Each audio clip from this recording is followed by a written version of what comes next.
വീടിന് പെയിന്റ് അടിച്ചിട്ടും വിചാരിച്ച ആ ഒരു ഭംഗിയും ഫിനിഷിംഗും കിട്ടുന്നില്ലേ? എങ്കിൽ നിങ്ങൾക്കറിയാതെ ഈ 5 തെറ്റുകൾ പറ്റുന്നുണ്ടാകാം.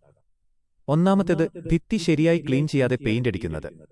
പൊടിയും അഴുക്കുമുള്ള ഭിത്തിയിൽ പെയിന്റ് അടിച്ചു കഴിഞ്ഞാൽ അത് പെട്ടെന്ന് തന്നെ ഇളകിപ്പോരാൻ സാധ്യതയുണ്ട്.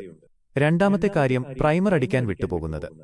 പെയിന്റിന് നല്ല ഫിനിഷിംഗ് കിട്ടാനും പെയിന്റ് കുറേക്കാലം കേടാകാതെ നിൽക്കാനും പ്രൈമർ അടിക്കുന്നത് വളരെ നിർബന്ധമാണ്.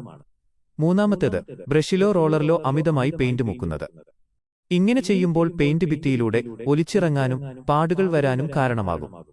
നാലാമത്തേത്, ആദ്യത്തെ കോട്ട് പെയിന്റ് നന്നായി ഉണങ്ങുന്നതിനു മുൻപ് തന്നെ അടുത്ത കോട്ട് അടിക്കുന്നത്. ഇത് പെയിന്റ് കട്ടപിടിക്കാനും ഫിനിഷിംഗ് മോശമാകാനും ഇടയാക്കും.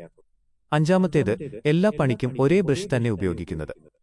വലിയ ഭിത്തികളിൽ അടിക്കാൻ റോളറും മൂലകളിലും ഫിനിഷിംഗ് വർക്കുകൾക്കും ചെറു ബ്രഷുകളും ഉപയോഗിക്കുന്നതാണ് ഏറ്റവും നല്ലത്.